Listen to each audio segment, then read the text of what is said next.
à cette époque-là, mon père, il travaillait à mi-temps, comme il disait. Il travaillait 12 heures par jour. Le reste du temps, il faisait ce qu'il voulait. Il allait bosser avec son vélo, il revenait de bosser avec son vélo, il classait son vélo, déclassait son pantalon, il faisait ce qu'il voulait. À cette époque-là, il y avait beaucoup de boulot pour les ouvriers. Ils n'étaient pas beaucoup payés, mais il y avait beaucoup de boulot. Maintenant, ils sont mieux payés, les ouvriers. Et c'est fini, il n'y a plus de boulot. Et circuler, il n'y a rien à voir. Rien.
Good evening and welcome to Polyhedral Paradise. It's good to have you here on a Wednesday night. My name is Jason, I am your host here, and you are tuned into one of the most mediocre D&D content sites available. I am happy to have you here. Oh, it is it's good to be back in the chair. Tonight we're gonna take a look at some things we may have missed in my absence. We're going to take a look at some new things that I purchased to fill out my Ravenloft collection, because Ravenloft is really big right now. We're going to take a look at the Unearthed Arcana Folk of the Feywild, which came out a couple weeks ago. And then we're going to get into some map making. But most importantly, we're going to hang out. We're going to talk about friendship. First, let me say hi to everybody in chat. Parker, good to see you. Park Outdoors. Landon, thank you very much for coming here this evening. How is the music, everybody? How's the volume? Just let me know if things are too loud. Yeah, so just let me know. Adam, oh man, Jason is alive. Yeah, buddy. It's been a couple months. It's been wild. Callisto, otherwise known as Patricia, thank you so much to see you. Music is also on point. Great. Thank you so much. Thanks for the feedback. The first thing I want to do, always we start off with a reading, so let's go into the library. So, tonight we're going to take a look, the first start the reading, we're going to look at the Book of Crypts, okay? So, this is a little book here. We're going to get into what this is in a couple minutes, but I want to read you the introduction to this. You know what? Let's go with a little something. We can't go upbeat with this. No. No, the music's a little bit too upbeat. So we're gonna stop this for a second. Let's go dark and mysterious. Okay? Can we get dark and mysterious for a second here? Oh, wait a minute. I clicked stop on the wrong one. Here we go. Yeah, you see I'm out of practice. So, let's get dark. There it is. Okay. So,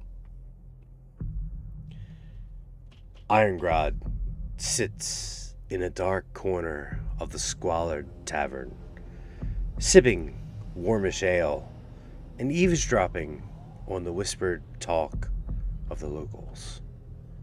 Evidently, a gruesome murder occurred last night. A body has been found, its skin meticulously stripped away by a common hunting knife. A knot of revulsion forms in Irongrod's stomach as he takes another sip. The storyteller continues, describing the man who fled the murder. With a sinking sense of dread, Irongrod lost his place in the book. But then he realizes that the description exactly fits him. Another local speaks up now, saying that a knife was discovered beside a body. Irongrod drops his hand from the sweating stein of ale before him, feeling for his hunting knife. It is gone. Anguish begins its slow burn within him. Suddenly, Irongrod hears an unfamiliar voice in his head. Don't worry, Irongrod. You're innocent.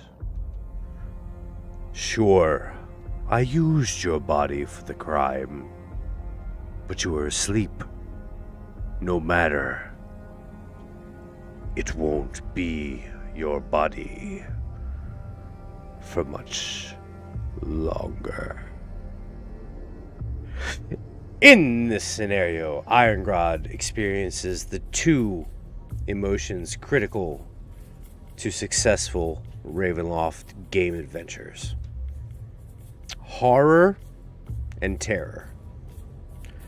Horror, the revulsion, dread, and anguish that results when a character confronts something that he shouldn't be. Irongrod felt horror when he heard of the murder, matched the description to himself, and discovered that a knife was missing. Terror, on the other hand, is the extreme fear that arises when the creature or events immediately threatens one's life. Irongrod felt terror when he heard the voice in his head, threatening to take over his body. The interaction of horror and terror is critical to successful adventures in Ravenloft. DMs accustomed to running adventures in other game settings often excel at inspiring terror in their PCs.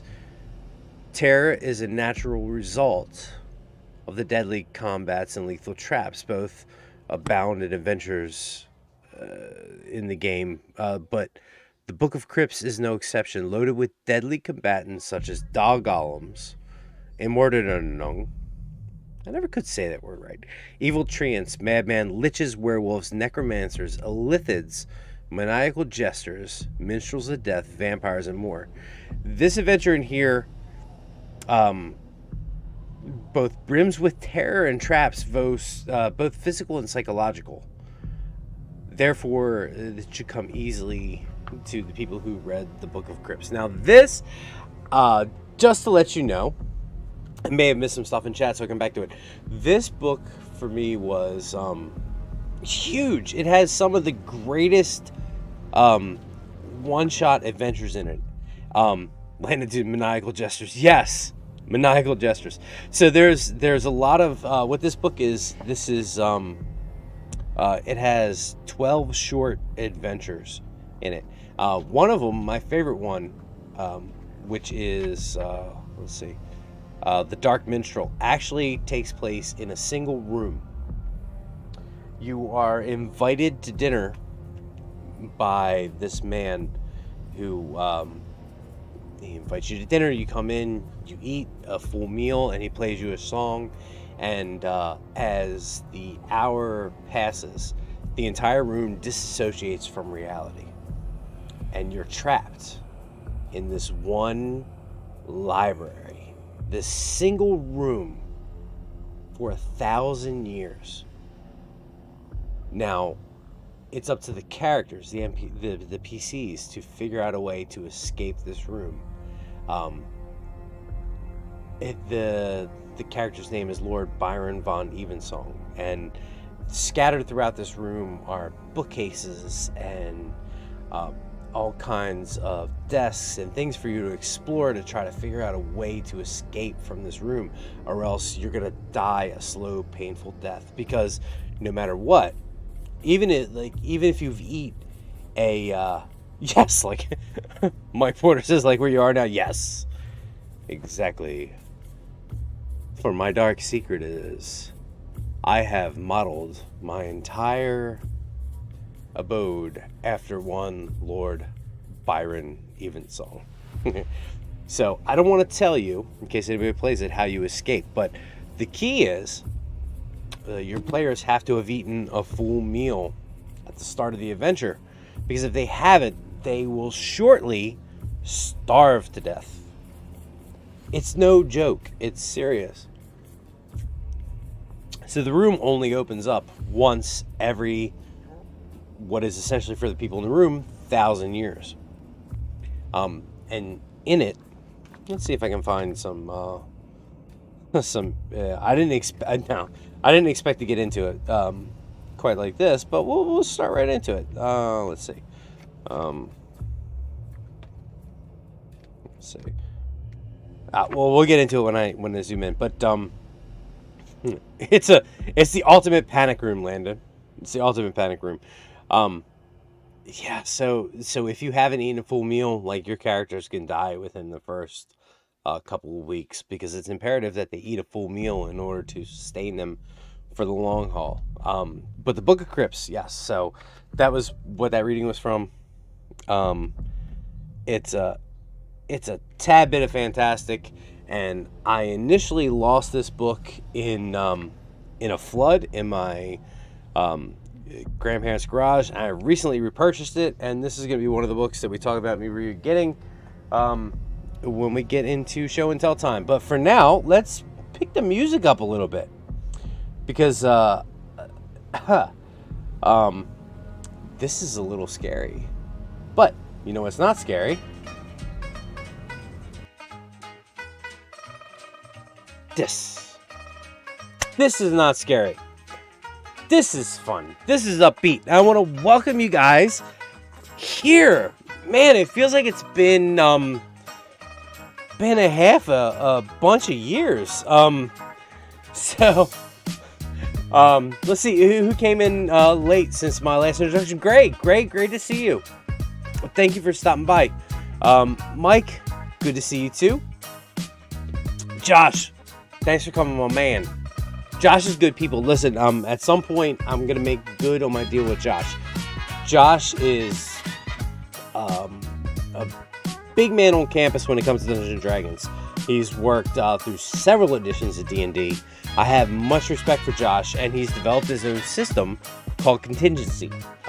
Contingency is above and beyond one of the most comprehensive RPG systems I've ever seen. We're going to be doing, at some point, a comprehensive overview of Contingency, and I stand Contingency. It's really fantastic. But Josh is good people. If you get a chance, follow Josh on Twitch. I think that's where he streams, but you can always look it up. Contingency system. So, thank you, Josh, for being here. So, as everybody knows, tonight we're gonna take a look at some Ravenloft stuff, and then we're gonna do some map making, and we're gonna talk about some things that I missed in my absence. First, I want to talk about friends. Past couple months been kind of rough, and I want to give a shout out to a lot of people who have helped me work through some stuff. First and foremost, my D&D groups. Gray, Captain Pennsylvania, Lisa, Solomon, blanking on his real name. He's gonna kill me. Well, he doesn't watch my stuff anyway, so it doesn't matter. And most importantly, Wells. Wells, man, he's my best friend. He's helped me a lot. But I also want to thank Landon, Boulder Jubies, and Bert the Nerd. Thank you guys so much for thank you Lisa, Zach. I know, right? Zach, his name. I call him Solomon just because I'm used to it.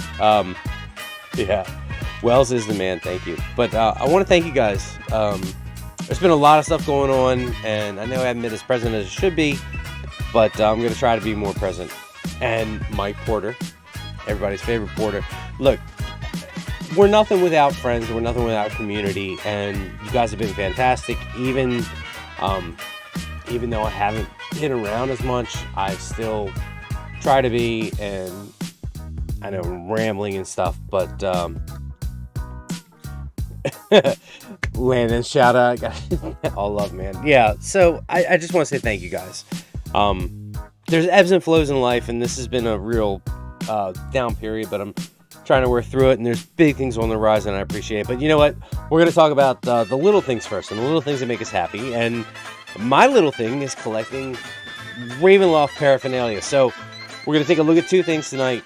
The first one is this is a book from 2nd edition called The Shadow Rift.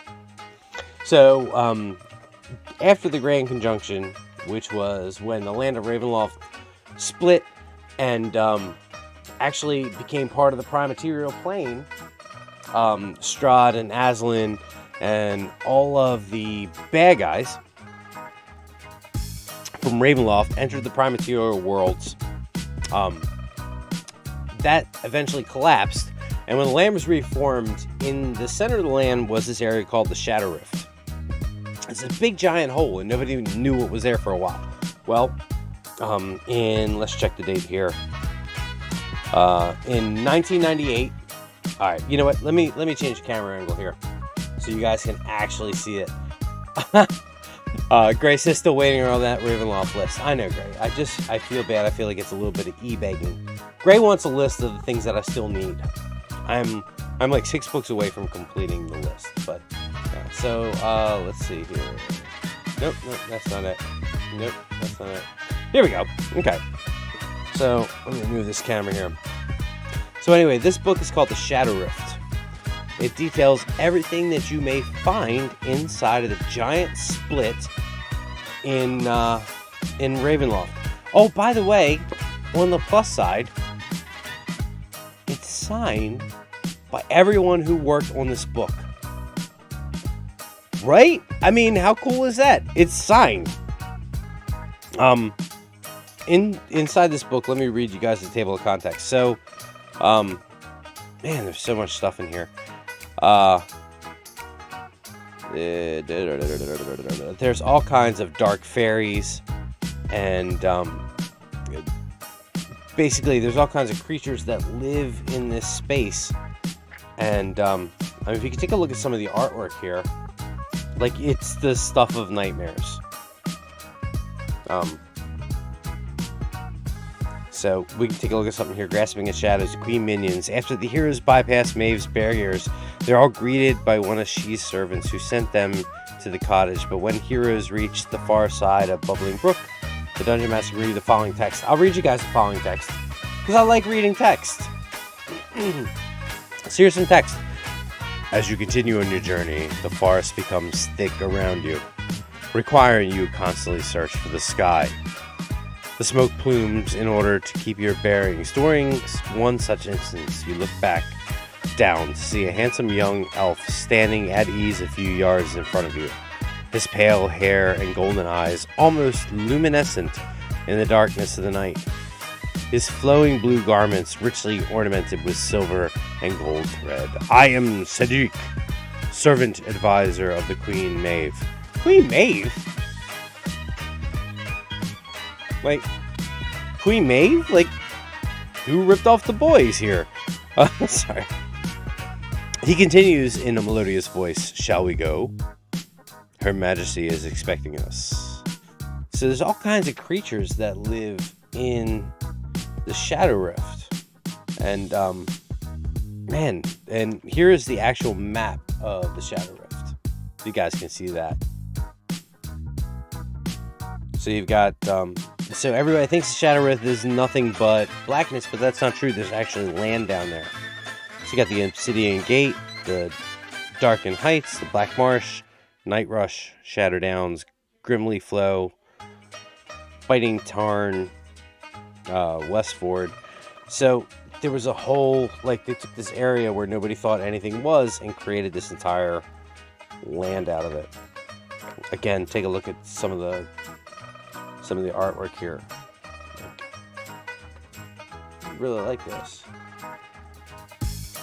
And here we go. So they also give you stat blocks for some of the creatures in here, and this is a section called Who's Doomed.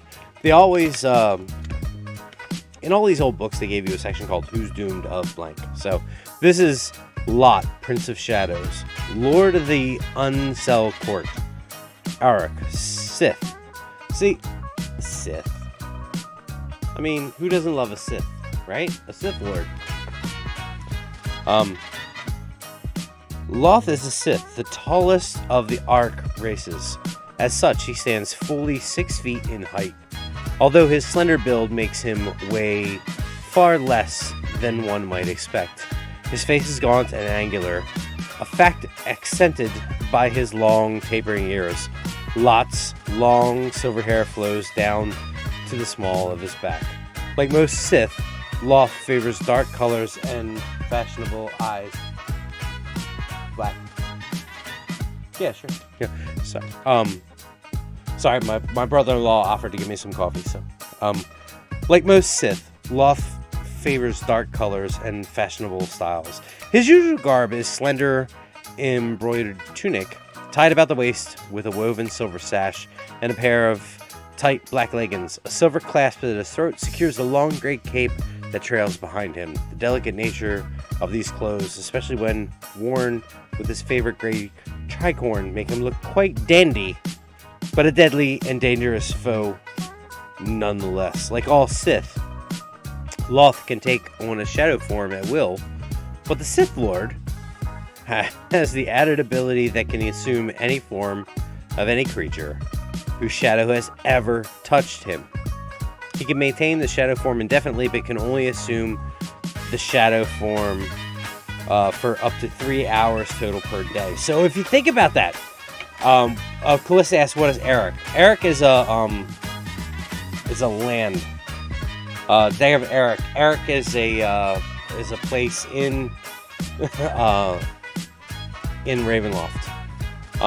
So if you think about it, like if you have a shadow of a form that has been cast upon him, like a dragon or another creature, and it touches this guy, he can assume that form. So the guy's pretty crazy. So we're gonna take a look at the current sketch of Lord Lot. Lot is a tyrant, but not a monster. He's intelligent, witty, and capable, experienced, and very deadly. His morbid fascination with death and recently hard-won knowledge of the outside world has convinced him that harvesting the changelings and Saul should be greatly stepped up, making him a threat to more than just his own subjects. Lot is the complete master of the Uncell Court, the Sith, the Muron, the Powery. Some of those words I'm not entirely familiar with. I'm not going to pretend that I am. He commands the Saul and an army of undead created from human corpses brought into the Shadow Rift from neighboring domains and then animated. So what people would do is take their dead and toss them into the Shadow Rift, believing that there was nothing down there. So he would take them and reanimate them, creating quite an undead army. So, guys, I won't bore you too much more with this, but that is sort of like a quick synopsis of the Shadow Rift. At some point in time, we'll go into all the domains of Ravenloft. This is one of the most enigmatic. This was the only supplement that was released dealing specifically with the Shadow Rift. So, oh, don't look at that. We're gonna come back to that. This right here, because yeah, we're gonna talk about that. But no, what I do want to do though, I want to go take a look at one of the unearthed arcanas that I missed in my absence. So let's. All right, here we go. I know I'm behind on chat. Let me catch up on chat a little bit. Matt, great to see you, Matt. Matt is one of my players in Thursday's campaign. Matt is a great guy. Matt works at one of the last video stores on the East Coast in North Carolina. He also has fought many Black Widow spiders and lost, and for that I appreciate him. Oh, and Berg the Nerd's here. Berg, great to see you, buddy. Thanks for coming. All right, so let's take a look at an unearthed arcana that was released a little bit ago. It's the Folk of the Feywild. So, as always, unearthed arcana is playtest material. So what Wizards of the Coast will do is they will release playtest material out to the public so you can test it out, see how it plays. And this particular one is presented to basically, if you think of the Feywild, it's where fairies live, it's where magical creatures exist. For those who aren't too familiar with D&D, think of it like Wonderland, I guess, and like Peter Pan, all the magical things that you can think of, that sort of exists in the Feywild. So for the longest time, they didn't have too many races that you could play from the Feywild other than elves. I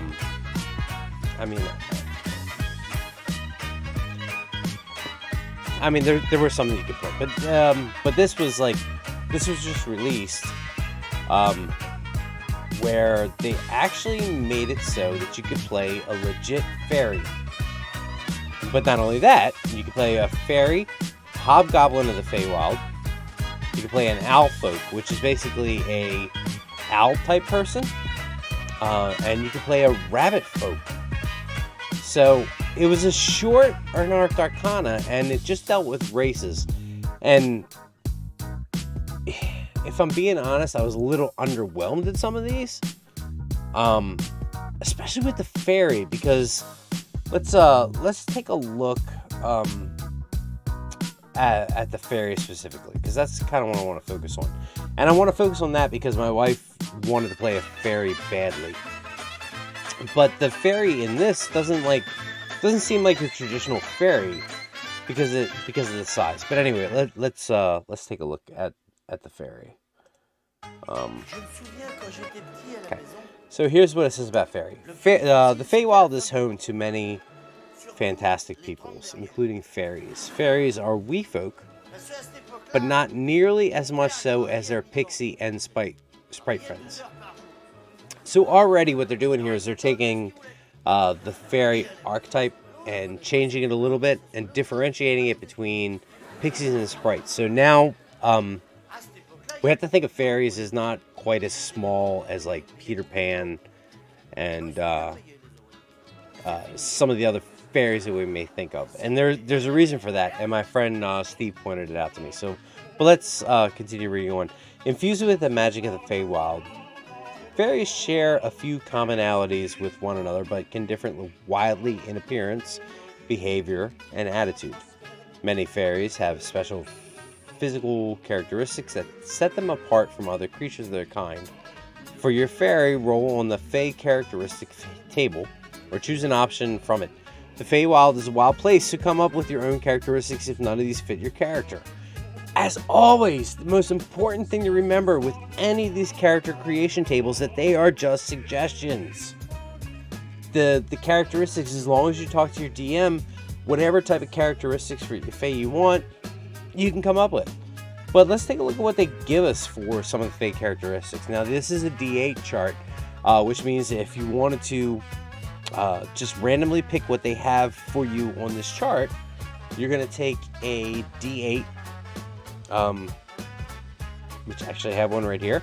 On a roll of a 1, you're going to have small wings like those of an insect. On a roll of a 2, you're going to have shimmering multicolored skin. 3, exceptionally large ears. 4, constant glittering mist surrounding you.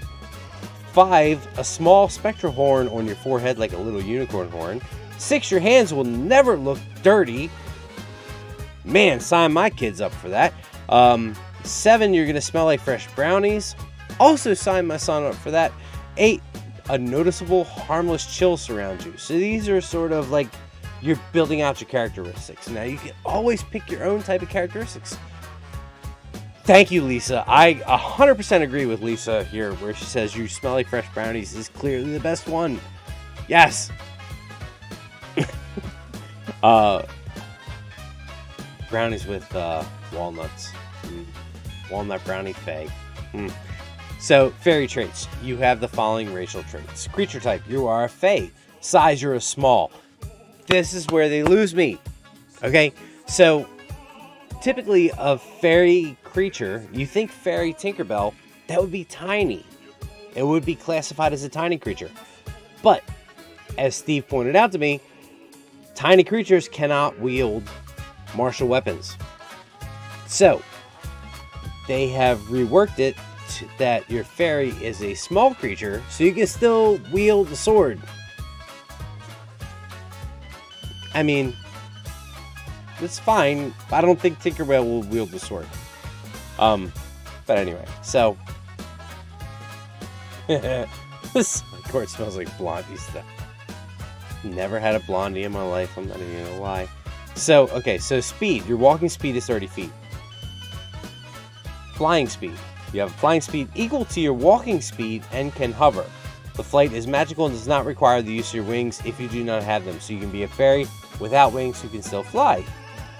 Because your flight isn't bound to your physical wings. Fairy magic. You know the Druid craft and fairy fire spells. You can cast fairy fire without expending a spell slot. And you must finish a long rest before you can cast it this way again. Now, for those of you who may not know, when you cast spells, typically, unless it is a racial trait or a class feature, you have to expend a spell slot. But because fairy magic is an innate ability, you don't have to expend a spell slot to do so. So you can also cast a spell using any spell slots you have. Your spellcasting ability for those spells is your choice of intelligence, wisdom, or charisma. So that means that if you have used your racial benefit, you can then also cast it using a spell slot additionally. Fey Passage. This is the one that is like really cool to me.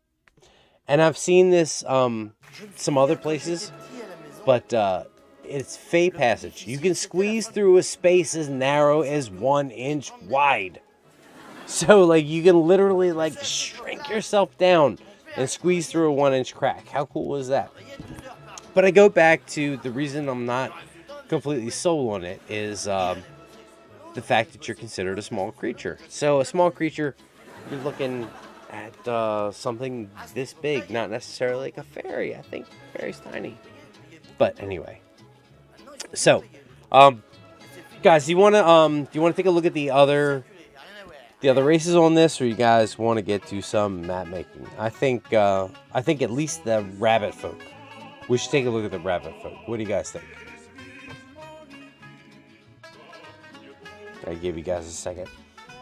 I mean, this is like some real Alice in Wonderland stuff here. Let's take a look at the rabbit folk. Bouncing across the wilds, rabbit folk from the Feywild embody the spirit of freedom and travel. Rabbit folk are bipedal, with the characteristics of long feet of the animal they resemble and fur in a variety of colors. They share keen senses and powerful legs of leprine creatures and are full of energy. Like a wound up spring, rabbit folk are blessed with a little fey luck. And they often find themselves a few fortunate feet away from danger during adventures. You have the following racial traits. Creature type, you're a humanoid. You're medium or small, so you could be like a big rabbit or a small rabbit. Your walking speed is 30 feet. You have the proficiency bonus. Hair trigger. You add your proficiency bonus to your initiative rolls. So if your proficiency is a 3 or a 4, you add that to your initiative. I wonder if that stacks. I have to take a look at that to see if that stacks one. Okay, so let's see. Leprine senses. You have proficiency in the perception skill. Of course, you got them big ears. You would definitely have perception skill proficiency. Lucky footwork. When you fail a dexterity saving throw, you can use a reaction to roll a d4 and add it to the result, potentially turning the failure into a success. Now, at least it says stacks with what? So, my curious was where it says you add your proficiency bonus to your initiative rolls. Like if you already have a initiative bonus, can you? Yeah, I'm gonna take a look into that. So when you fail a dexterity saving throw, you can use your reaction to roll a d4 and add it to the result, potentially turning a failure into a success. So that means, like, if you had a dex check, the DC 15, and you rolled a 13, you could automatically roll a d4, add that bonus on, possibly passing your dexterity check. Rabbit hop. Once during each of your turns, when you walk at least 5 feet, you can hop, rolling a d12 and moving that many feet in a direction of your choice. Wow. The extra distance doesn't cost any movement, but you can hop only if your speed isn't 0. So if you have any movement left, you roll a d12 and move that many extra feet. So if you move 25 feet and then hop, you can roll a d12, and say you roll 11, you can get that much further out. that actually is kind of interesting. So yeah, that's like 11 feet possibly. Yeah, so that's pretty interesting. But what gets me about this is that these are clearly just racial traits. So like you could stack these with class features, and there's people that are like way into optimizing, I guess, that could do an awful lot with these racial traits. I have to be honest, I'm not very good at it. But they do seem rather interesting. So we're gonna take a look at Owl Folk, and then we're gonna let's see what else did I have on top. Then we're gonna take a look at looking at some more Ravenloft stuff. So let's see.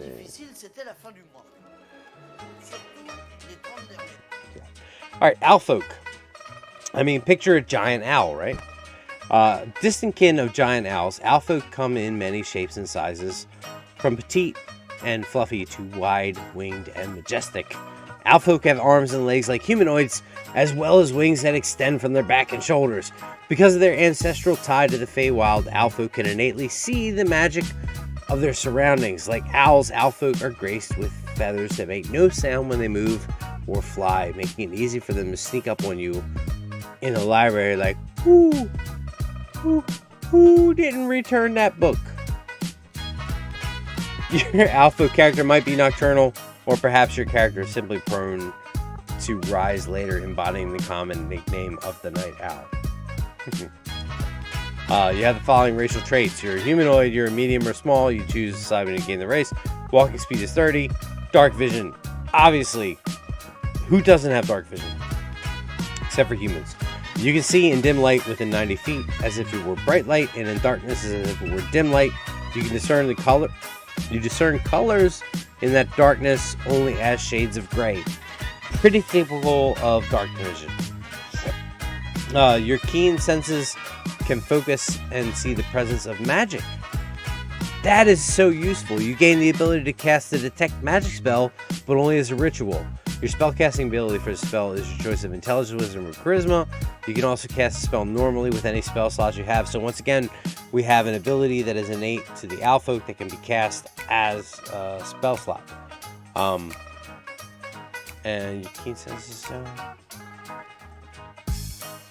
so otherwise you have to cast it as a ritual, which, correct me if I'm wrong, to take a magic spell as a ritual will be 10 minutes. And when it says your spellcasting ability for the spell is your choice of Intelligence, Wisdom, or Charisma. So that means that you can pick whether your spell save DC is Intelligence, Wisdom, or Charisma. So you can sort of tailor it to however you create your character. Owl Folk's interesting, I guess. So the last one we're going to take a look at is Hobgoblin of the Feywild. Now, I know this information has been out for a couple weeks, but I actually haven't covered it. So I apologize to anybody if this is sort of like treading trodden trails. But, you know, I think it's interesting. I think Fairy is underwhelming. The other ones are interesting. So Hobgoblin of the Feywild. Hobgoblins trace their origins to the Feywild. Whether they first appeared with their goblin and bugbear kin, that history has left its mark. For though hobgoblins are found throughout the material plane, they continue to channel an aspect of the Feywild's rule of reciprocity, which creates a mystical bond between the giver and the receiver of a gift. On some worlds, such bonds lead hobgoblins to form communities with deep ties to each other.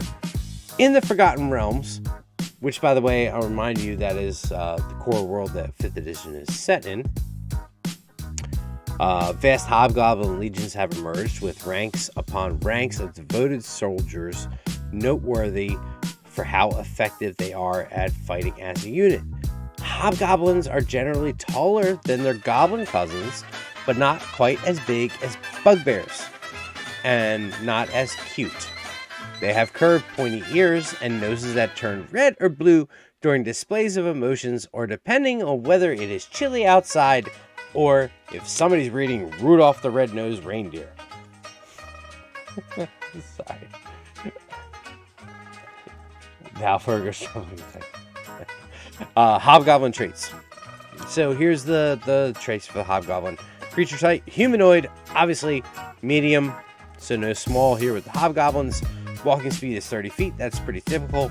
You can see in dim light within 60 feet as if it were bright light, and darkness if it were dim light. You discern colors of darkness that only is shades of gray. I assume everybody understands what that means, but basically if you're in dim light and in darkness, everything sort of looks black and white. So also, like, if you were somewhere, not only the color of a creature would matter to you, but like if you were thinking of looking at like a dragon, I mean, not that there's a whole lot of dragons that would be subterranean, but you would really, if you were trying to discern what type of dragon it was, you would have to know other features other than the color of the dragon, like the shape of the horns. It could come into play, but always keep in mind as a DM or a player that you are seeing in grayscale when you're viewing in dim light. So Fate Ancestry, you have an advantage on saving throws you make to avoid or end the charmed condition on yourself. So let's take a look at that. Okay, you have advantage on saving throws you make to avoid or end the charm spell. So if you're under the charm condition, you have advantage on that saving throw. Yeah, that could be useful. Fey Gift. Use this trait to take the help action as a bonus action, and you can do so a number of times equal to your proficiency bonus. So if your proficiency bonus is a 2, you can do that twice as a bonus action to give somebody the help action, which grants somebody advantage on an attack roll or something of that. So you can regain all the expended uses when you finish a long rest. Starting at 3rd level, you choose one of the options below each time you take the help action, whether it's a bonus action or an action.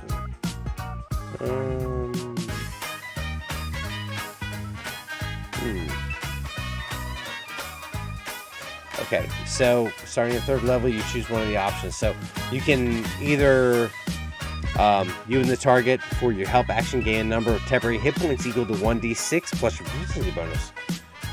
So if you choose that, somebody will get temporary hit points equal to 1d6 plus whatever your proficiency bonus is. If your proficiency bonus is 2, you roll a d6. 3 plus 2 is 5. That person gets an extra 5 hit points. So passage, you and the target of your help action increase your walking speed by 10 feet until the start of your next turn. So if your base walking speed is 30, it goes to 40. So I wonder if that works for dash. If your dash is 60, could you go to 70? Yeah. Spite. Let's see.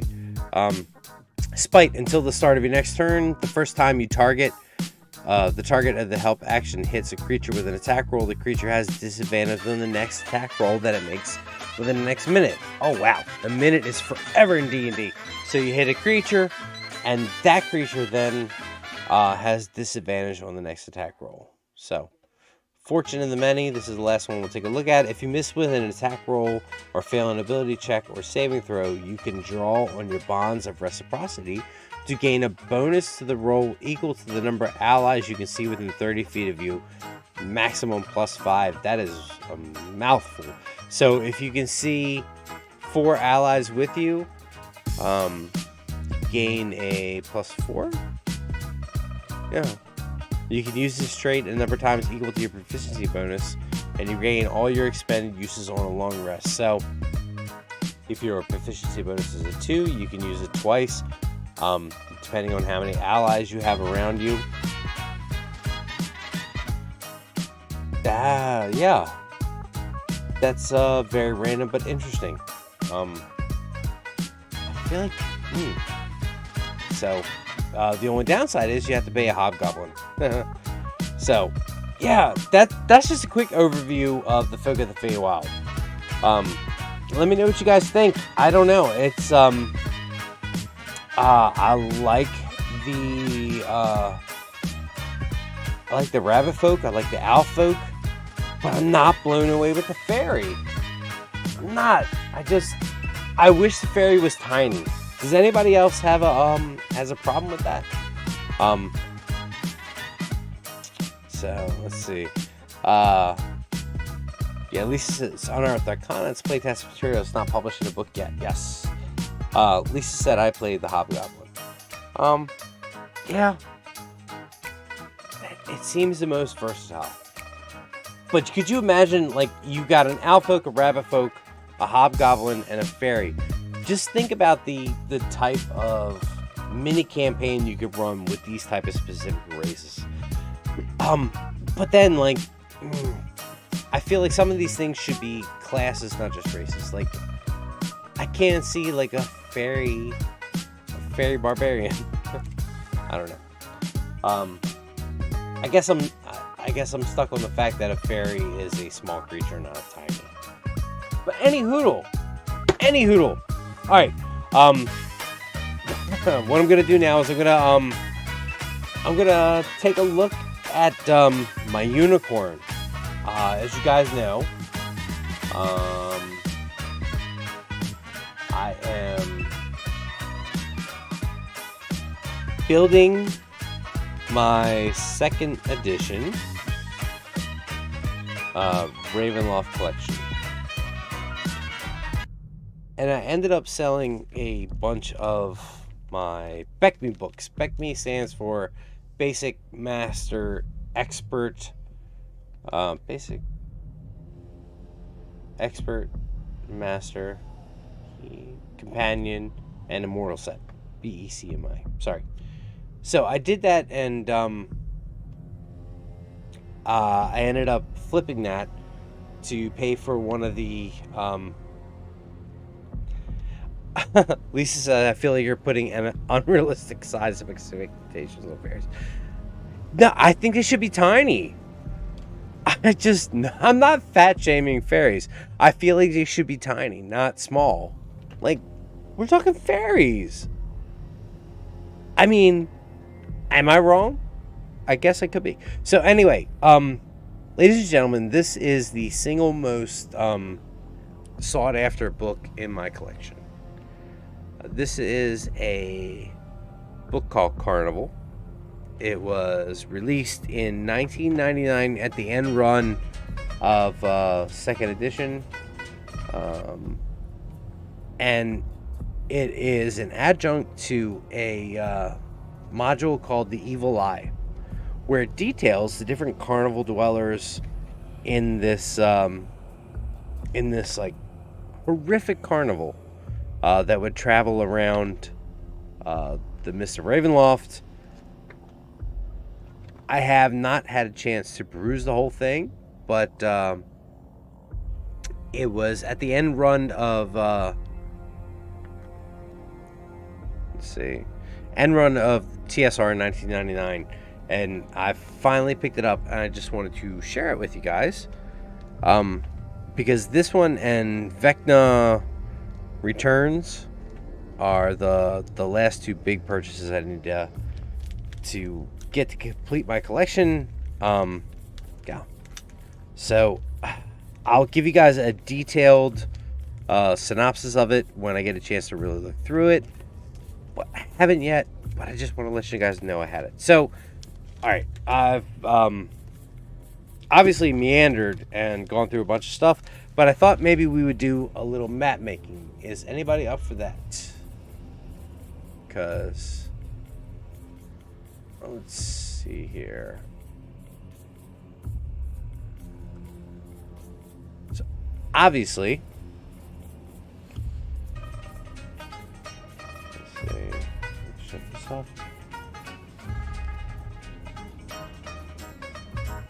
So obviously, as my main focus right now has been our campaigns. My campaigns Thursday and Monday are my two biggest things I have going on right now, and we are deep into a whole bunch of stuff. So you see right now we use Inkarnate here for our map building, and obviously I've done a bunch of stuff, but let me just show you some of the stuff we've been working on here. I've been working on. Let's see. This right here is the map of Arende Castle, an overhead view. Burke says, I love Inkarnate. Yes, me too. So this right here, you can see there's a little port here. This is a guardhouse. This is the main square area. Guardhouse here too. This purple area here is actually a rooftop. There's a few towers here that extend up past the roof line of the castle. This is a large river. This here is a stable area. But this map is obviously done. But I wanted to show you what you can do with Inkarnate. This is a really nice tool. And no, we're not sponsored by them. Would I be? Sure, why not? Not that I expect to be. So let's back out of this. I am not going to save. Back out here. Okay. Let's take a look at another map I recently did. Burke says I love Inkarnate. Yes. This here is Lakefield Township. Now this is a quick map I did. Because the town. Oh. I just added a whole bunch of. I just added a tributary. Yeah. So let me get rid of that. So this right here is. I bet you do. Grace says I recognize that map. Yeah. Let me zoom out. So this is just a little map.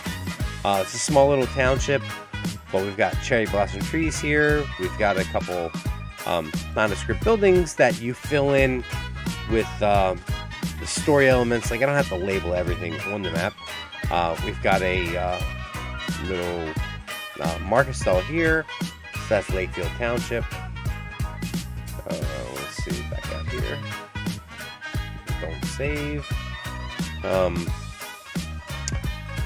This was something that I just recently finished, and it's actually in the thumbnail.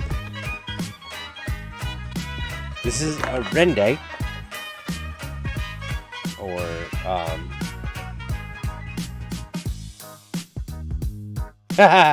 Zach's here. Zach just showed up. Just a humble little township, eh? Yeah. Zach, good to see you, buddy. Thanks for stopping by. So this here is Arende. This is a lot of where Monday's campaign has spent their time has been this island named Arende. And I gotta be honest, Arende, the name came from a archipelago from Beckme, and I kind of stole it because I always had an affinity for that island chain, and I sort of aped it for our personal campaign. But it's completely different than it looks like in the Beckme stuff. But here we've got the Emerald Hills, we got Darrican's Lament Mountain Range, Endless Sunset Spire, which my players have spent a lot of time at. And then Arende City, some of the interesting stuff here, the Ruined Port, Graveyard Fleet. And I just, apparently I just landlocked the Graveyard Fleet. Oh, thank goodness for the undo button. Yeah. So let me zoom out before I do any more damage. Port Arende, White Island Nature Reserve. But you guys didn't come here for the past, you came for the future. So let's continue with the future. All right, I'm gonna give you guys an option. So it's 10:57. God, I've been talking for an hour already. That's crazy. Thank you guys for putting up for me tonight, man. It's been a rough one. It's been great to get back to streaming. Thank you guys so much for hanging out with me. So Landon said I came for the maps. So let's back out here. Okay. So guys, we have Houston. We have a problem. All right. So let me know in chat. We can either continue our work on the White Wolf, or there's a list of things that I need to complete. So let me know if you want to continue the work on the White Wolf. If you want to, let me show this there. So this is the Oakhurst Rehabilitation Center. I'm getting here. Okay, so let me know if you guys want to see the work on the White Wolf, or if you guys want to see me catalog this Oakhurst Rehabilitation Center, which is right here, which I have a feeling my players are going to be going into. So that is an option. Or the third option is going to be the Demorticus Tower. Now, Demortica is a necromancer slash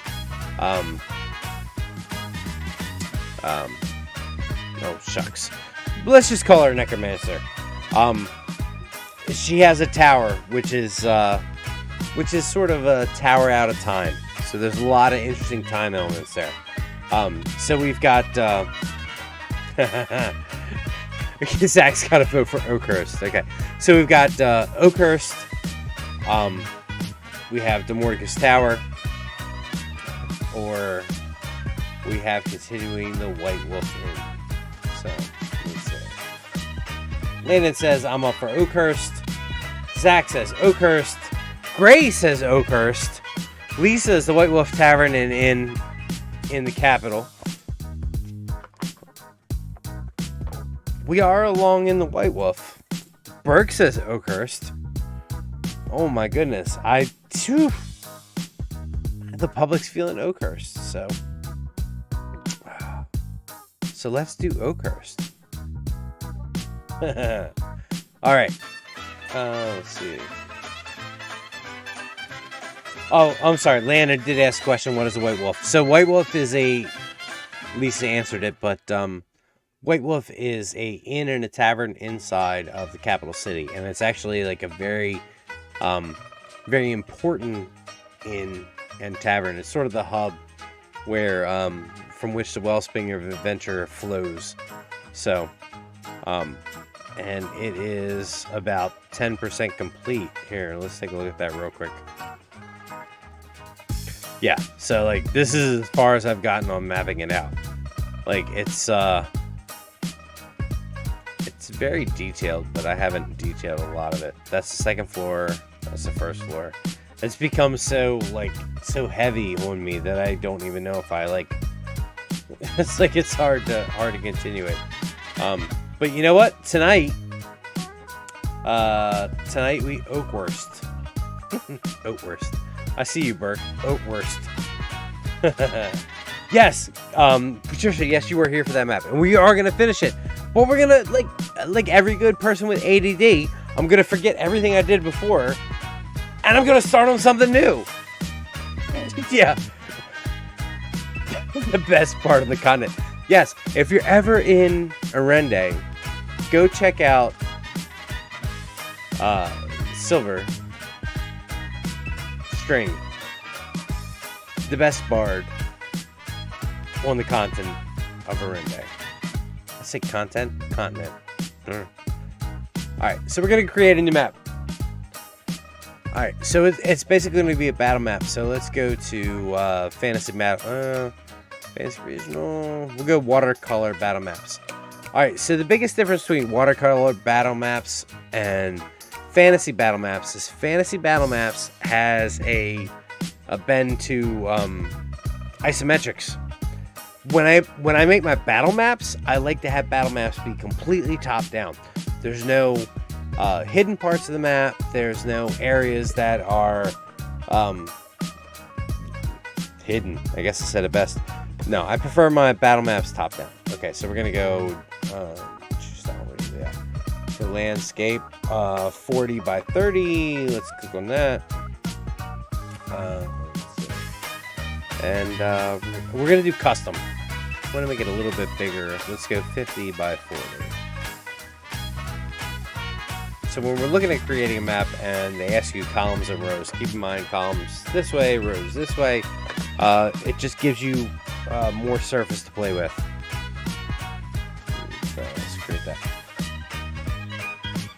Yes, this is true. Silver String is the best bard in the continent. Okay, so when we start off with the map here, you have this complete blank slate, which is ether. Think about it, it's like floating in the ether.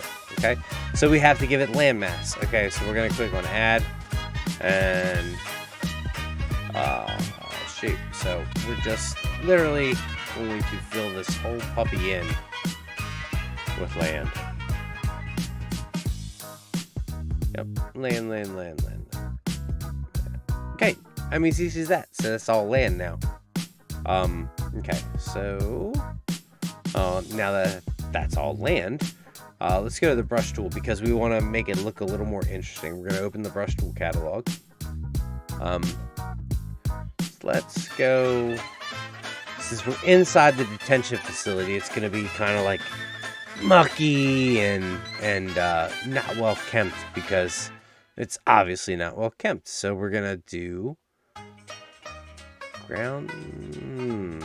What do you guys think? Can you guys see that at all? So I think, like, if you look here, I like this multicolored forest floor, and I like grass detail multicolored. Lisa, thanks for coming by. Lisa, I really appreciate it. Thank you so much. Everybody, say goodnight to Lisa. She has she's an awesome person. She's been somebody who's been a huge part of D&D for me the past 9 months. Thank you so much for hanging out, Lisa, and I can't wait to see you Friday. It's going to be so much fun for our campaign. Let's go multicolored grass detail. So oh, we want to switch it to foreground. Okay, so you can see it's coloring it in just like a paintbrush.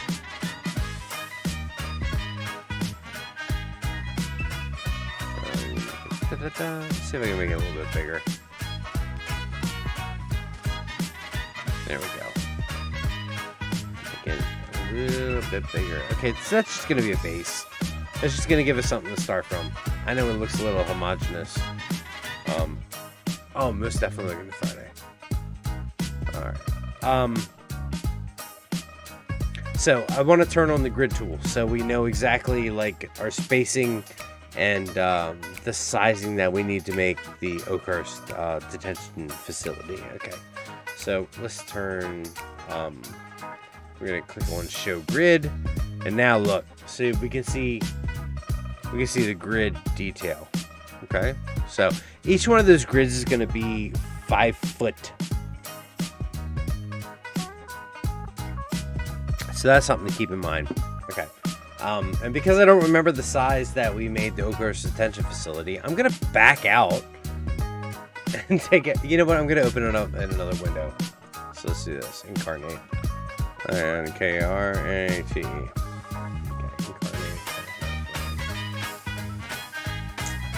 Okay. So we'll just bounce back and forth. Okay, so we're going to pull up the map for Oakhurst.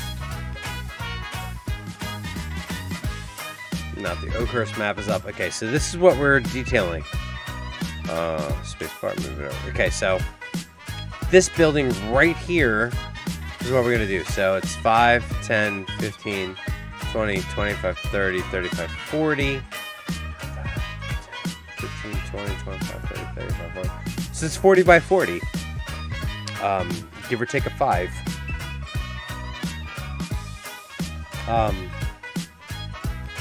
Gray says it's about that time for me too, my friends. Gray, thank you for stopping by. I appreciate it. So obviously I've made this too big because if it's only 40 by 40, it's way too many squares. Maybe we can do something about that. So let's change it to isometric. Okay, so we're gonna resize map. Region. So we're gonna select a region 5, 10, 15, 20, 25, 30, 20. So let's resize the map from this region. So we're gonna make it a little bit smaller. Oh, thank you, Gray. Seriously, I know it was last minute and I haven't been doing much, but Gray, I really appreciate you coming by. Thank you so much. Same with you, Lisa. Thank you so much.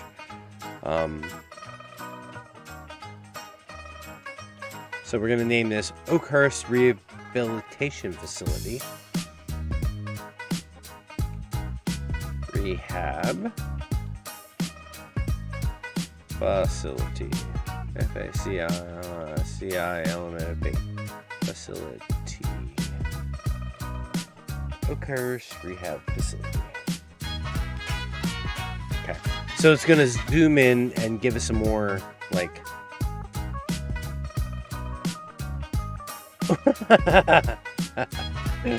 Zach says we're all gonna die, can't wait. Nice. Okay, so now we have a more zoomed in version of the map. So this is a little bit more like we want to get with our 40 by 40, right? Okay, so, easy thing to do, let's start with the stamp tool. Stamp tool is going to give us our walls, our, let's see, where are we at here? Okay, so we have to click on, let's unclick watercolor cities. So I don't know if you guys can see it. So, on the side here, to zoom in a little bit, they've got styles and packs. So we want to unclick watercolor cities, because cities, that gives us like a really zoomed out perspective. And we don't need that for this. We want to like really zoom in. So let's go with battle maps, because that's where you're looking at a 5-foot section. So we'll click on watercolor battle maps, because that's one style. That gives us a certain style. And there's fantasy battle maps 2.0, which gives us another kind of style, but they can still be used together. And that's what I like doing. I don't mind mixing styles, but the ratio, the size has to be correct. And we want to go with the battle map size. Okay, so we're going to look for some walls. I mean, the first thing we would do, we want to get ourselves the outline of the rehabilitation facility, right? So let's take a look for some walls. There's your stone shells. Okay, the dungeon, water tavern. I mean, that's fine, but we're not there. Camps, market, castle. Okay, so concrete walls, broken concrete walls, concrete rubble. Let's see, wizards, ruins, terrain, dwarven. I think we should start at each corner with some sort of tower, some sort of something. Elven, steampunk terrains, north. All right, let's go back up to. I'm gonna go back up to dungeon. Okay. Salt traps, spike traps, pillars. Let's see, castle.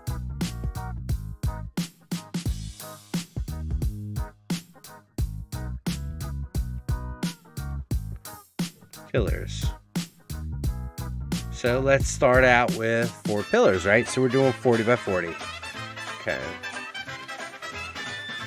Start there with 1 pillar, and we're gonna go 40 feet over. So 5, 10, 15, 20, 25, 30, 35, 40. Man, that seems so small. I'm wondering,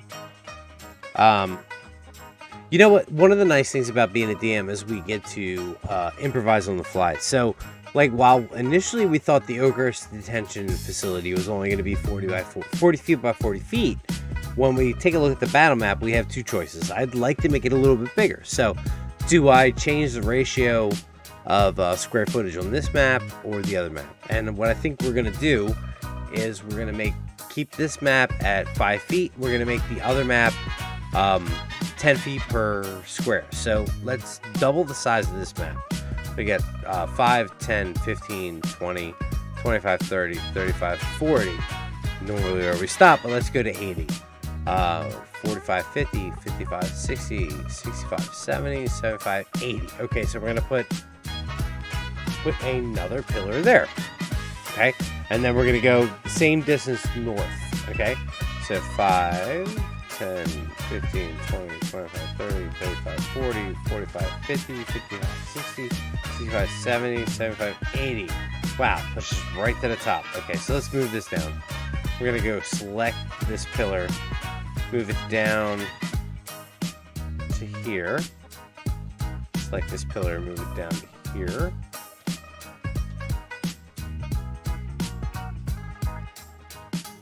There, and we're gonna duplicate that right there. We're gonna move it there. Okay, so basic outline of the first floor. Thinking ahead here. Let's go jump over here to. Okay, so you can see here we've got basically 1 story. It's 2 stories, so can we fit that on 1 map? I think we can. Okay, so let's move this clear all the way over here. So what I'm trying to accomplish is with fitting it on 1 map, we could when we move it to a virtual tabletop, it can be loaded, and then we don't have to flip back from 1 map to the next. Okay, so this is the first level of the map. So we're going to make a pretend line of demarcation, and we're going to do the 2nd story right next to it. So let's see.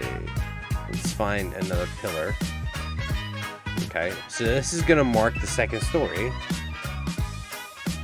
Let's see. We'll use the same pillar.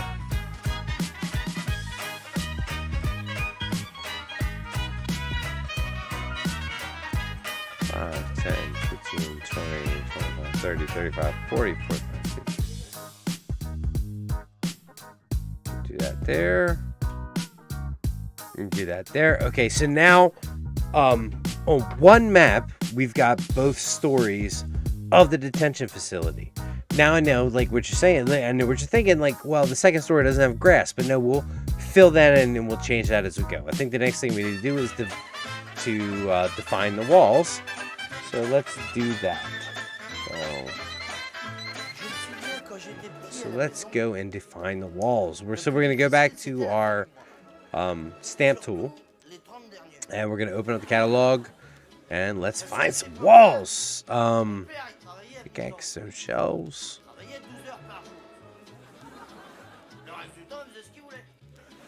Cliffs. Stone walls. Outer walls. So you see here, there's stamps that have rounded walls and curved walls and angle walls, but we're just going to go straight walls. Right? 2. Okay, so. Now keep in mind, each one of those squares is 5 feet, so our walls are only going to be at like 2 feet thick. So we're just going to start building our walls.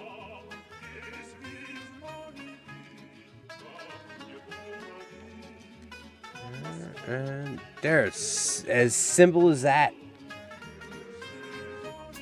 Yeah, Zach says Scrivener Layer Shop worked really well having 2 levels on one map. It did, because we didn't have to flip back and forth. I was like to try that to do that as much as possible. Okay, so who remembers the magic of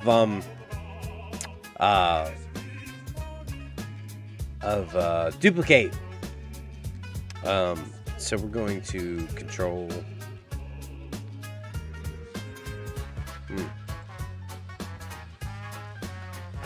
Putting stuff everywhere. Let me delete that. Delete that.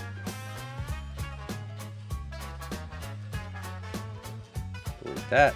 Select this and delete it. I just like literally put like 4 walls where it didn't need to be. Sorry. Okay, so now we got our wall section here. So we're going to control select each one of these sections of walls. Okay, so we're going to group them together. Group, and then we're going to duplicate.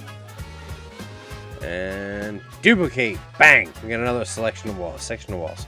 So you can move it right over here. And since we have the second layer, second story, which is going to be the same thing, we're just going to duplicate it again. Boom. Move it here. Duplicate it one more time. Move it over here. So we've got 2 exterior walls done. So we're going to go back to the stamp tool. The outer walls.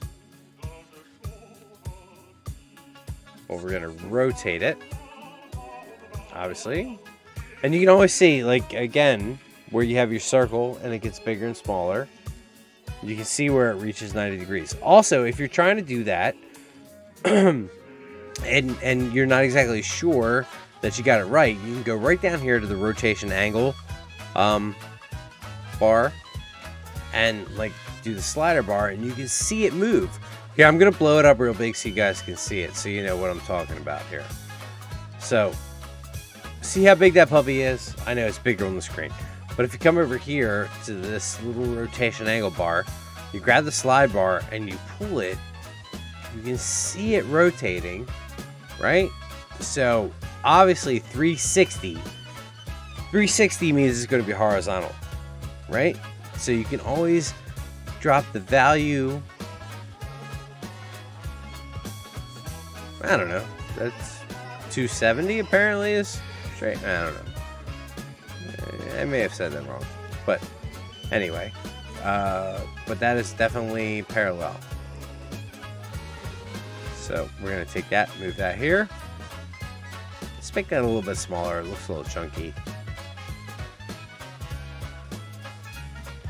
There we go. I'm going to select this wall here and get that gigantic wall out of the way that I use just for an example. So take that, move that over here. Gonna continue that across, duplicate, and that way it keeps it. See, what the nice thing that duplicate does is it keeps everything in the proportion. That's the proportion you want to keep. And whether it's right or not, that's another story. But I'm trying my darndest. Je me souviens quand j'étais petit à la maison. Thank you, Tyler. Difficile, c'était la fin du mois. Tyler, good to see you, buddy. Thank you for coming. Yeah, I'm gonna go back and adjust some of this stuff a little bit later. But I think the important thing now is that we get the sort of the general feel for the whole thing. All right, let's come down here and do the outer walls down here. On there, pop it over here.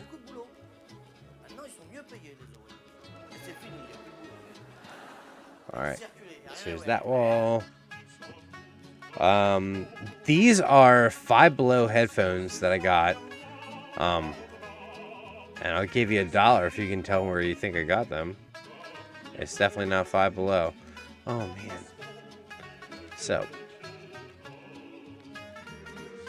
Alright, so we've got our general outline for her Oakhurst Rehabilitation Facility laid out. So it's only going to be 2 stories. Alright.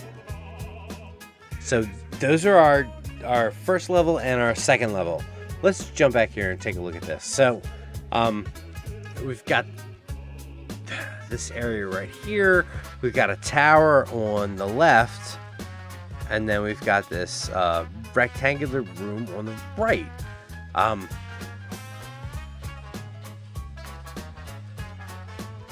Tyler says, I had actual free time tonight, so I stopped by. All I have to do tonight is watch the epilogue to the Snyder Cut. Yeah. God, I love the Snyder Cut. So we're going to try to recreate this. I think what we want to do is we've obviously got to do the door and the jut out, and then the second story and the little tower area. So let's go back here. So I think, looking at how it juts out, we need to adjust some things. We need to adjust that. We need to select this. Let's move that there. So we'll change how that juts out. So that's going to have to return. Click that there, and we're going to rotate it. There you go. Can you guys see that okay? What we're doing? I know it's tiny and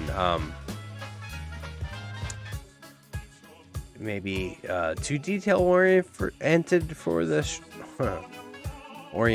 stream. Just let me know if it's too hard to see exactly what's going on.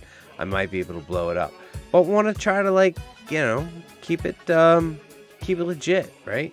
So let's go take a look at Oakhurst Inkarnate. So we've got that little bump out there that the tower goes on top of, and I think we need a door. I mean, how are you going to get in here if you don't have a door, right? So we're going to do the door right in that circle area. Okay, so let's go back to the stamp tool. So simple wooden door, wooden door. I think we need a strong wooden door. So we're going to select that, strong wooden door. Let's put that right here, but we're going to increase the size of it. Okay, so let's click on that. Select, flatten, delete. I don't want to do that, but we want to come over here and click right on the size slide bar and make it bigger. And then we're going to rotate it. And you can see there's 2 ways to rotate it. You can come over here. I don't know if everybody can see that. You can come over here to the sidebar where you have opacity, size, rotation angle, even layer. You have all that available over there. But we're going to do it here. There we go. Let's shrink that down because I think we need to do double doors. So we'll do that, and then we're going to duplicate it and flip it. So let's click on that, duplicate, and then rotate. Oh, oops. Let me delete that. Let's go back to select. Nope. Select. So we're going to select it, and we're going to rotate it. There we go. 90 degrees. We're going to put that there. Okay, so now we've got our double doors. right? Are double doors into Oakhurst, Monsieur, à cette époque-là, the Oakhurst Rehabilitation Facility. All right, so this is the first floor. Now let's go back and reference Inkarnate. So we have another little bump out here, and then it goes back and bumps out some more. All right, so let's see, stamp tool. Let's see, catalog. Walls.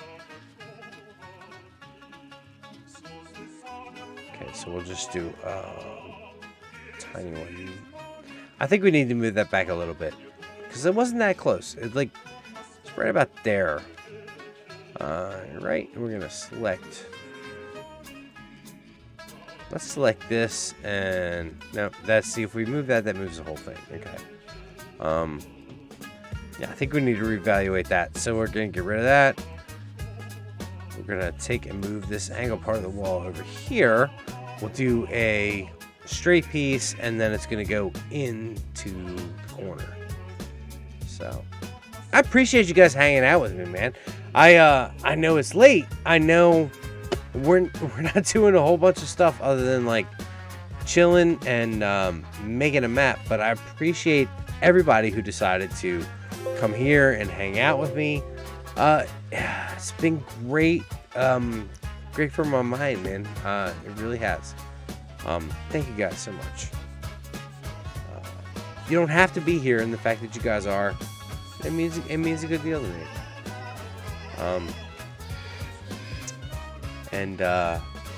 Yeah, frankly, like I think good things are on the horizon this year. Like really good things. Tyler. So we're gonna finish that up with an angle piece that goes back into the parapet. Okay. So we see it here. I just need to reorient it so that it works going back into the corner. We're gonna layer that in. Okay, but like, can you guys see this? All right. See, like, detail is important, right? So we're gonna get rid of this first of all because that was an accident. Okay, so we're gonna select this, and we want to layer it to the point where all the lines match up, right? Because nobody wants to play a game where you're looking and like you get the immersion breaking because the wall is headed like half into the tower. So we're gonna select the tower, and we're gonna move that to the foreground, right? So hit select that, and we're gonna so we're gonna change the layer. And you see what it does there? Right. So like layer 1 means it's all equal, and then we're gonna move it up a layer, up higher, and boom. See how that disappears, and then it becomes the appropriate layer. Right, and this even looks a little wonky. I'm not entirely happy with it because I didn't have it zoomed in. But like when you zoomed in, you can move some things around. Well, let's just back out and take a look. Okay, so this needs to go. I don't know why that's there. Well, we're gonna get rid of it. Okay, so we're gonna move out. Now, what we in all actuality, here's what we should do. Now, here's an awesome thing. We're gonna click on this. We're gonna keep clicking, and we're gonna come all the way over here. Okay, see how we have all of that front wall selected. We're gonna group it, and then we are going to duplicate it, right? We're gonna move it down here.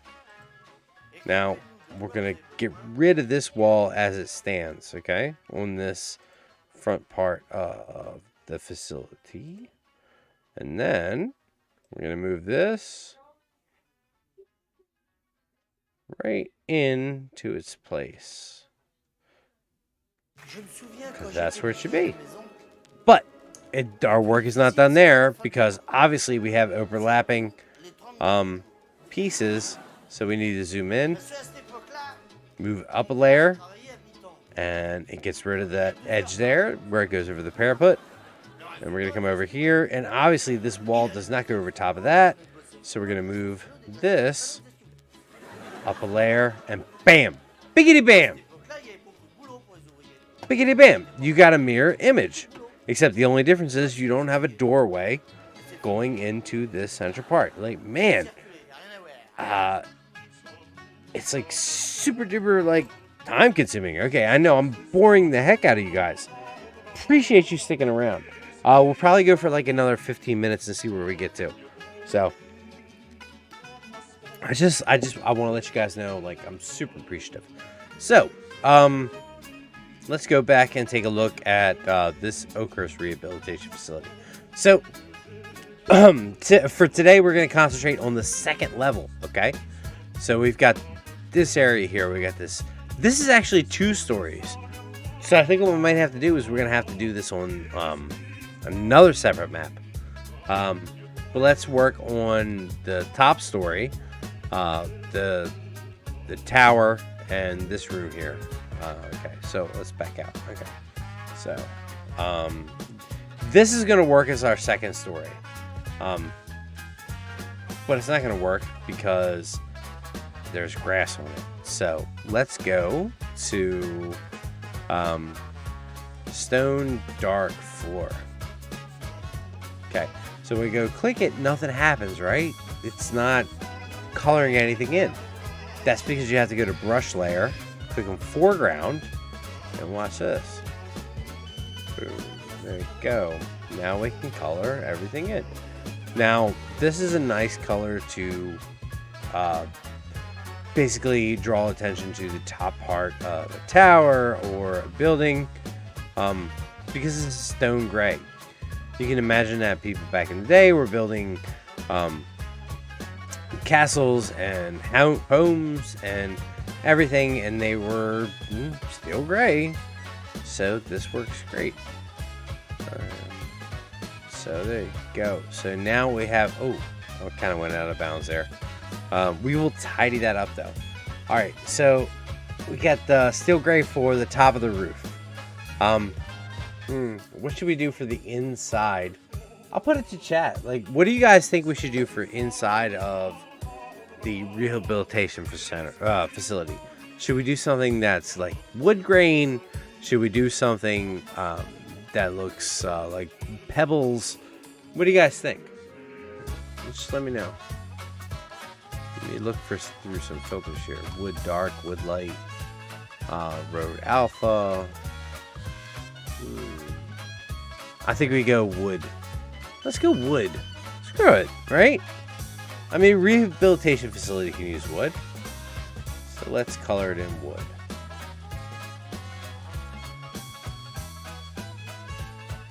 Look at that. What a difference a wood makes, right? Oh, man. I went outside the lines. I seriously colored outside the lines. Alright, let's see.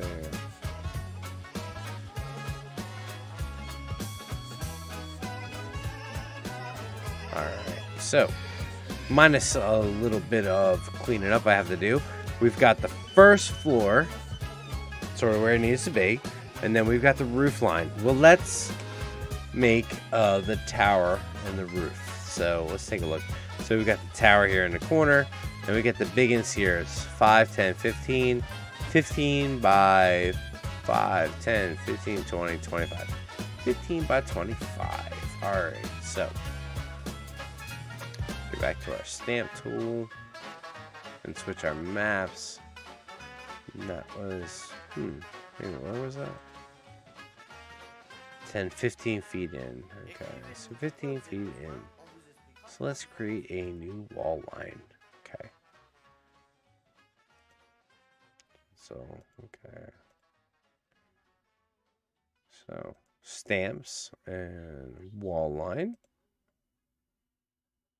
Let's go with the long dog. Quand j'étais petit à la maison, le plus difficile c'était la fin du mois. So, 5, 10, 15, 20. So, that goes here.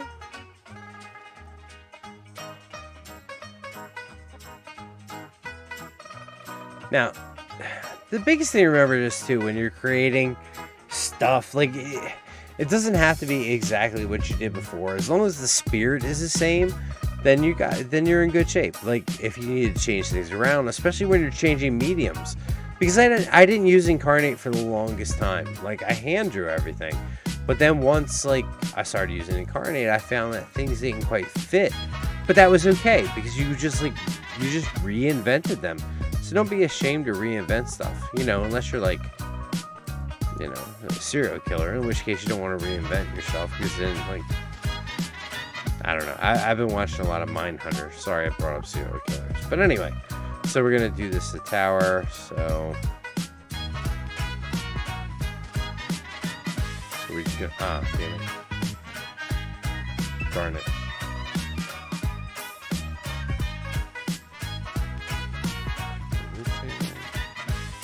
I'm not working out too well. There we go. Got it. Okay. So we're going to take and move this backwards a little bit. This is going to be the front tower. Alright. And click the select tool again. Move that right into place. There we go. So now we have that tower. Okay. So, you know what? Let's put a roof on it. No, we can't. Not yet. Okay. Just gonna take a look at that there. What's that there?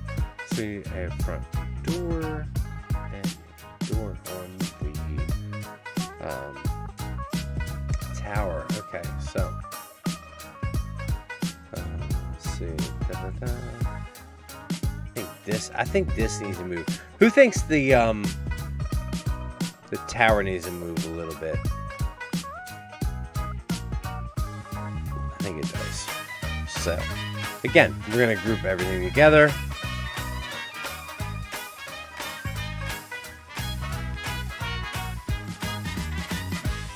There we go. So we group it together. Group. And we're going to move it. Oh, no, I didn't group everything. I just grouped an L. So we're going to control. There we go.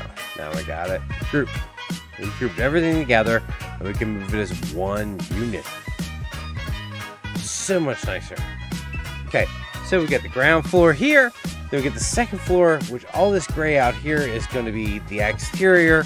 So to delineate, let's give the tower red carpet. I mean, who thinks the tower having like blood red carpet is a good idea? Or let's give it City of Tiles. There we go. I'm gonna decrease the size of this brush, and we're gonna give this tower up here the same treatment.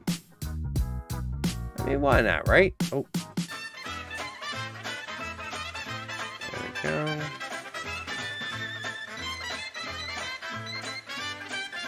There we go. Okay, so that's interesting. Select. I'm gonna have to brush over the areas that we went over by accident. So let me just get rid of them. All right. So now the Oakhurst Rehabilitation Facility. If we're talking from the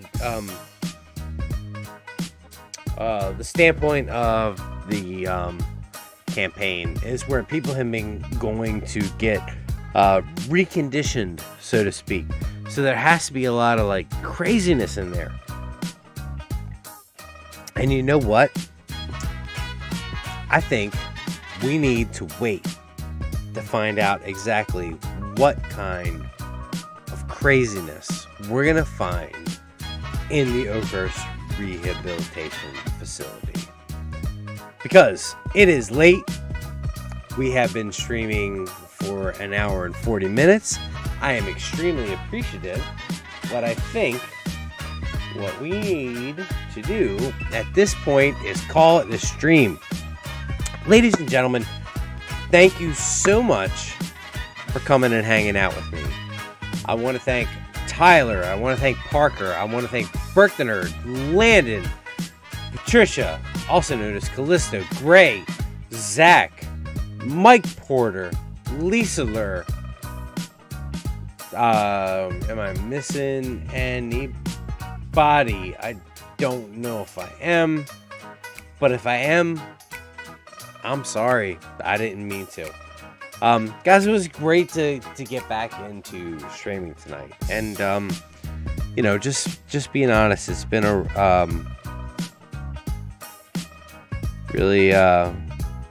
really rough month and a half, but thank you guys so much. Thank you for coming out and hanging out with me tonight, and I'm going to be more prevalent here, and we have some stuff coming that I think is going to be a game changer, and I'm really looking forward to it. So guys, as always, thank you for hanging out with me. Thank you for hanging out with us. And remember, no matter what life throws at you in the game of life, may you always roll with advantage. And I'll catch you guys in the next video.